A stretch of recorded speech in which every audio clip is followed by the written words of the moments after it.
Assalamualaikum warahmatullahi wabarakatuh.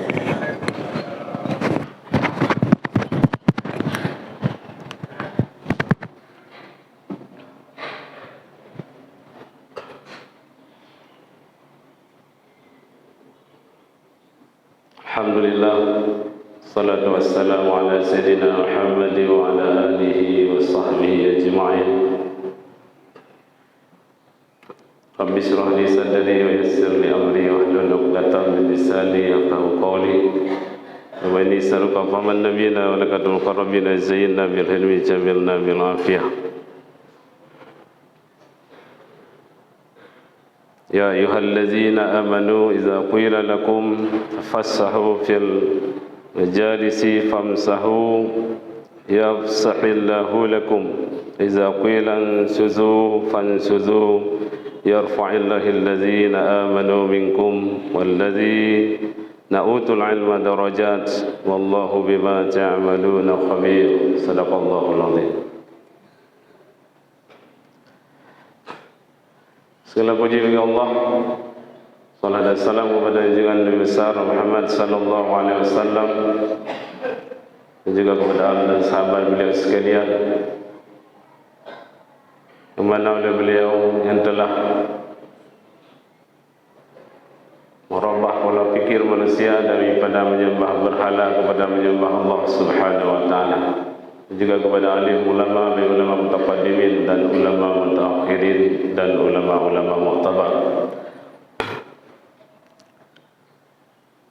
Imam masjid, pengurus masjid, panitia masjid yang kamu muliakan, dan seluruh hadirin sidang jamaah Jumaat yang dirahmati oleh Allah Subhanahu wa taala.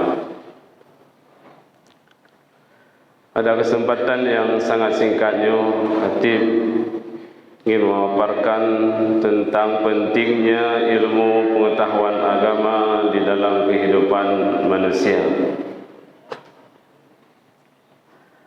Sebagaimana Nabi menjelaskan dalam satu hadis, "Utlubul ilma walau bisin,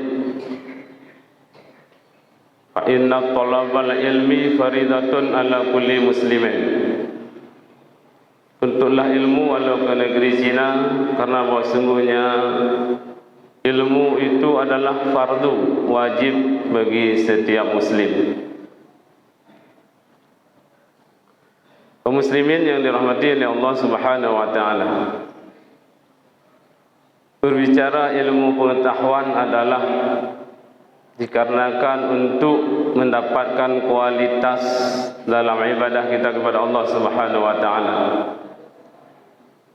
Seluruh rangkaian ibadah, baik itu yang wajib dan yang sunat, yang tatawwu', maka semua adalah harus didasari dengan ilmu pengetahuan yang sangat mendalam. Contoh yang biasa adalah salat. Sembahyang bila tidak didahului dengan rukun qalbi, rukun qauli dan rukun fi'li, maka salat kita yang menjadi utang ataupun kewajiban yang sangat lebih pokok kepada Allah Subhanahu wa taala berujung kepada fatal dikarenakan tidak memiliki ilmu pengetahuan yang sangat mendalam, yang mendetil di dalam persoalan salat, mulai dengan takbiratul ihram sampai dengan salam. Begitu juga dengan hal-hal yang lain. Perlu dengan adanya ilmu pengetahuan yang mantap, yang menjiwai, maka dikala kita beribadah kepada Allah Subhanahu wa taala, maka ibadah kita akan diterima oleh Allah Subhanahu wa taala. Man amila bila ilmin fahuwa mardudatun. Barang siapa yang mengerjakan suatu amal kepada Allah Subhanahu wa taala tidak didasari dengan ilmu pengetahuan, maka amalan tersebut ditolak oleh Allah Subhanahu wa taala. Kullu man min ghairi ilmin ya'malu falahu mardudatun fala yuqbalu. Dalam kitab-kitab mu'tabar juga dijelaskan, siapa saja dengan tidak mendasari ilmu pengetahuan yang dia lakukan amalan tersebut kepada Allah Subhanahu wa taala, amaluhu mardudatun, amal perbuatan hamba tersebut adalah ditolak, la yuqbalu, dan tidak diterimakan di sisi Allah Subhanahu wa taala. Kaum muslimin yang dirahmati oleh Allah Subhanahu wa taala, maka persoalan ilmu adalah samping adalah kewajiban bagi kita untuk memiliki, untuk menjiwai, dan kepada yang lain yang bersangkut paut dengan kita adalah seperti anak, istri, dan saudara sekarib. Wajib kita beri ilmu pengetahuan. Kapan ilmu tersebut kita salurkan dan kita bimbing adalah dikala umur 7 tahun bagi anak. Apabila dia tidak mau mengerjakan salat, maka harus kita marah, tadhut, tabli surah bahasa adanya. Umur 10 tahun kita pukul dengan pukulan yang memberi adab, bukan pukulan yang ta'dzib, yang menjadi azab. Dan apabila dia sudah balik, maka dia sudah menjiwai, sudah mughadabah, sudah sering dengan kita ajarkan mulai dari umur 7 tahun, 10 tahun, maka dia di saat amalan anak kita sendiri yang menjadi ATM karena ba'doi masing-masing yang hana jariah kepada gedayo. Apabila segolong balik anaknya memang amal yang dipubur bila sip syarat dan rukun, maka kembali kepada orang tuanya. Kalau dia sudah akil balik, sudah diberatkan hukum menurut kacamata agama, maka dia adalah sudah ditulis pada bukunya sendiri, yaitu pada anak kita. Muslimin yang dirahmati oleh Allah Subhanahu wa taala, uronyo yang kenyo yaitu belum yang rayu tahap bagi kitanya. Kalau kita adalah disibukkan dengan kegiatan-kegiatan baik mencari nafkah atau kegiatan-kegiatan yang lain, yang kadang-kala danyo seput malam baru truk tu rumah baru dah rempok kalon wajah anak tu, maka nyo ke yang berujung yang lebih fatal bagi anak gedanyo. Kadang-kadang memang ke gedanyo ji madap lebih di saah ji sampai kerodoi yang memang pergaulan bebas, yang bak jaroi memang hana jauh daripada HP, yang uronyo memang atanya menjadi membabi buta bagi gedanyo, malah petaka bagi gedanyo orang Islam. Nyo kadang-kadang memang gedanyo hana gedanyo peduli kepada anak, yang sehingga anak adalah tidak menguasai ilmu yang lebih mendalam, baik dari segi adab, begitu juga dengan amaliyah dan yang lain-lain. Karena bicara ilmu adalah harus tertunai ilmu fardu'in. Yang namanya fardu'in adalah 3 ilmu: ilmu fiqh, ilmu tasawuf, dan ilmu tauhid. Ilmu fiqh yang kita pelajari adalah untuk sahnya ibadah. Ilmu tasawuf untuk akhlakul qarimah. Ilmu tauhid untuk kita mengenal Allah Sang Pencipta. Sah bedanya ibadah kepada Allah lebih menjiwai, lebih khusyuk, dikarenakan kita lebih mengenal siapa itu adalah Allah Subhanahu wa taala. Ulama gedanya kali buhnan tastafi, singkatan tasawuf, tauhid dan fiqh, yang adanya tidak dapat kita pungkiri. Ketiga ilmu tersebut baik bagi pribadi gedanya sebagai orang tua, dan hendaknya kepada anak gedanya wajib harus dimiliki. Yohana yang berujung kepada suatu hal yang dia kerjakan menjadi mardud dan menjadi gagah. Pakan gedanya wajib untuk beri ilmu pengetahuan kepada anak, karena anak tersebut jikalau memiliki ilmu juga dia menjadi manusia yang sukses, tidak menjadi manusia yang gagal. Gagal si anak, maka dikala dia berkeluarga juga menjadi gagal dalam rumah tangga. Gagal dalam rumah tangga maka menjadi gagal dan sampah menjadi masyarakat di kampung si anak tersebut. Maka lele rumah orangnya hana ilmu, lele rumah orangnya menjadi yang jadi pimpinan tidak menguasai ilmu, anu hana kedah bi ilmu, maka menjadilah keluarga yang gagal dan masyarakat yang gagal, sehingga tidak bisa untuk memberi ilmu pengetahuan yang sebagaimana kita katakan tadi, yaitu fardhu ain, ilmu tasawuf, fiqh dan tauhid. Kaum muslimin yang dirahmati oleh Allah Subhanahu wa taala, bicara ilmu juga harus kita ketahui, dan supaya jangan menjadi adam ilmu. Seperti sekarang yang kita lalui adalah bulan Safar, juga harus ada ilmu dengan apa yang terjadi di akhir-akhir Rabu Abih dalam bulan Safar. Di dalam hari Rabu yang terakhir dalam sebulan juga kita harus memperoleh ilmu pengetahuan yang mantap.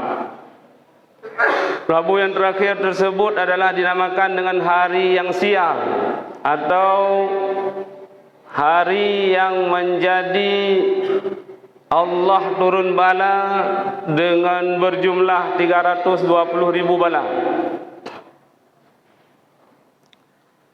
Maka bagi orang yang selamat di dalam mengerjakan ibadah-ibadah yang Allah anjurkan, sebagaimana yang termaktub dalam kitab Fawaid, adalah disunatkan yang pertama sekali kita sebelum salat untuk membaca doa, Allahumma srif syarran yanzilul minas sama ma yakhruju minal ard innaka ala kulli syai'in qadir, sallallahu ala sayyidina Muhammad wa ala alihi wa sahbihi ajma'in. Dalam kitab Fawaid menjelaskan yang bahawa 320 bala yang diturunkan pada Rabu yang terakhir, yaitu jatuh pada hari Rabu yang ke depan ini, berdepatan dengan tanggal 21 September. Rabu kenyonya jatuh Rabu Abih. Amalan yang disunatkan adalah samping menulis doa Allahumma srif syarran yanzilul minas sama ma yakhruju minal ard. Tulis bak kertas, kemudian dapat tambang dalam ember, kemudian air tersebut kita mandi. Yang selebih daripada itu juga harus kitanya pertama dalam galon atau yang biasa tajib hari-hari, yang juga bisa menjauhi daripada bala, baik bala yang secara zahir atau yang gaib. Kita harus ada ilmu. Kaum muslimin yang dirahmati oleh Allah Subhanahu wa taala. Setelahnya lidahnya kesenaikan sembahyang 2 rakaat, 4 rakaat, ada satu pendapat 6 rakaat. Yang 4 rakaat 2 kali salam. Yang 6 rakaat 3 kali salam. Tata caranya adalah niat yang pertama sekali, usalli sunatan raka'ataini lillahi ta'ala. Saya salat sembahyang sunat 2 rakaat karena Allah Subhanahu wa taala, yang dinamakan dengan sunat mutlak. Setelah Fatihah pada rakaat yang pertama disunatkan membaca at-takatsur 17 kali. Kemudian pada rakaat yang kedua setelah Fatihah disunatkan membaca suratul Ikhlas 5 kali. Setelah salam 2 rakaat, sembahyang yang 2 rakaat diganti, kemudian kesunatkan setelah Fatihah membaca adalah a'udzu birabbil falaq. Kemudian pada rakaat yang kedua disunatkan membaca qul a'udzu birabbin nas, atau dinamakan dengan ma'uzatain. Surat Falaq, qul a'udzu birabbil falaq pada rakaat yang pertama setelah Fatihah, dan setelah Fatihah pada rakaat yang kedua adalah disunatkan membaca qul a'udzu birabbin nas. Kemudian setelah sembahyang disunatkan membaca doa seperti yang saya bacakan tadi, Allahumma srif syarran, dan ada yang lebih lengkap, lebih panjang lagi doa tersebut yang disunatkan kita baca setelah salat. Kemudian setelah membaca doa disunatkan juga memperbanyak atau membaca surat Yasin Fadilah Di akhir daripada membaca surah Yasin Fadilah tersebut, kita berdoa supaya dijauhkan oleh Allah Subhanahu wa taala daripada mahala bahaya dan daripada yaitu terhindar daripada tipu daya Dajjal. Kaum muslimin yang dirahmati oleh Allah Subhanahu wa taala, harus kita memiliki ilmu baru bisa kita kerjakan di dalam tata cara Rabu Abih di Ba'uroyo. Le yang kita baca dalam kitab Fawaid, termasuk udahnya yudang arah hukum dibaca Quran lebih falak, kemudian membalik arah kepada ke belakang Quran lebih falak, membalik kepada kanan, kiri, ke atas, ke bawah. Disunatkan juga membaca yaitu Quran lebih falak, dan dalam riwayat lain ada doa-doa yang lebih sempurna yang kita baca demi untuk terhindarnya bala. Yang jadi pertanyaan, apakah bala tersebut gara-gara Rabu Abih atau gara-gara bulan Safar? Karena yang namanya bulan Safar, Allah Subhanahu wa taala memberikan nama bulan-bulan di dalam bulan Arab, nyana wajah tasmiyah, ada persamaan. Karena menjadi adat orang Arab, pada bulan Safar adalah mengosongkan rumah-rumah dan safir khair. Menjadi adat dan budaya orang Arab adalah gemusafir dalam bulan Safar, safir yang tatawu, safir yang memberikan pahala seperti ziarah kubur para aulia, menjenguk saudaranya yang sakit atau silaturahmi. Maka dinamakanlah dengan bulan Safar. Yang jadi pertanyaan, apakah dengan gara-gara bulan Safar maka Allah berikan bala 320.000 bala? Apakah gara-gara Rabu Abih ataupun gara-gara memang tangan-tangan manusia yang buronyo memang bergelimang dengan maksiat dan dosa kepada Allah Subhanahu wa taala? Jawabannya adalah di dalam kitab Fawaid menjelaskan, gara-gara qada dan kadar Allah yang menentukan bala pada bulan Safar berkenaan dengan Rabu Abih maka diturunkan. Dan wajib kita yakini dan mengimani. Walaupun memang yang kadang-kadang nak pendapat orang yang menyatakan hadis dhaif. Hadis dhaif hanya berat laih bisa diamalkan untuk fadail amal. Yang tidak boleh menjadi pedoman hukum seperti salat, aqimus salah. Dikeluarkan oleh para ulama dan para mujtahid hadis, itu hadis dhaif, itu yang tidak boleh karena menjadi sumber hukum. Tetapi ini adalah menjadi amaliyah untuk kita kerjakan, boleh beramal pada hadis-hadis dhaif. Maka Rabu Habih yang merumpak ukurnya, nyo sunatkan sembahyang 4 rakaat paling kurang, sunatkan mandi, dan terakhir setelah salat maka disunatkan membaca surat Yasin Fadilah, dan disunatkan menulis salamun qaulam min rabbir rahim, salamun ala nuhin, salamun ala harun, dan ada beberapa kalimat salat yang kita tempel di hadapan rumah dan di pintu-pintu kamar yang tujuannya adalah untuk menghindari daripada segala mala bahaya yang Allah pastikan akan turun di Rabu yang terakhir, itu pada dalam bulan Safar. Kaum muslimin yang dirahmati oleh Allah Subhanahu wa taala, maka yang perlu kita katakan adalah kesemuanya dalam kehidupan manusia ini harus memiliki ilmu pengetahuan yang mantap. Di samping untuk terlepasnya fardhu'in dan juga amaliyah yang lain walaupun hanya berbentuk yaitu amalan-amalan sunat. Tetapi bila tidak kita kerjakan, memang kadang-kadang berujung dengan fatal dan mendapatkan yaitu bala. Bala tersebut bukan bala kubra, kan memang gumpa raya, tsunami dan segala macam. Yang namanya bala bisa dikategorikan kepada bala yang gaib, bala yang batiniah. Kadang-kadang balanya diputar melalui udara, bukan seperti yang wujud yang raya dadah di muka gunung sehingga tanya jap diu.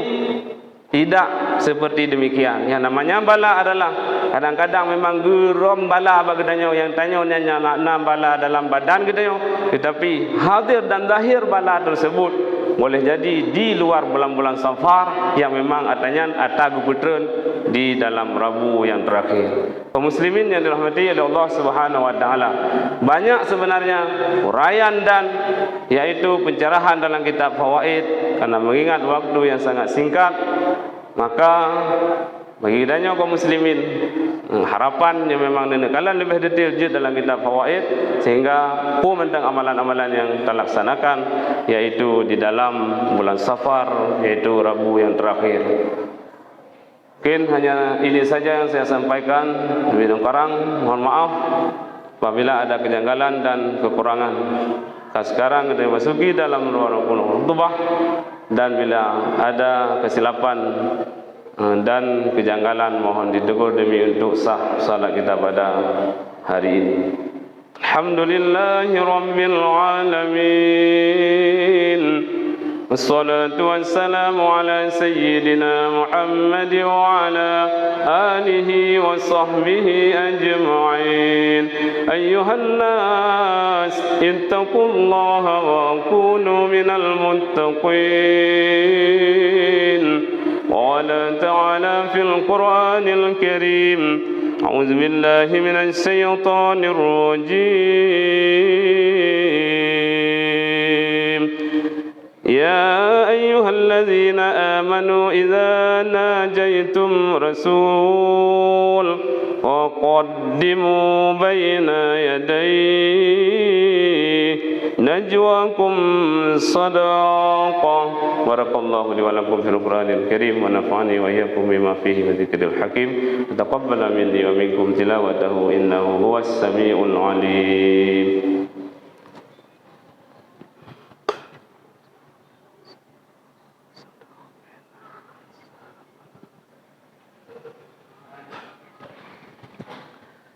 الحمد لله رب العالمين.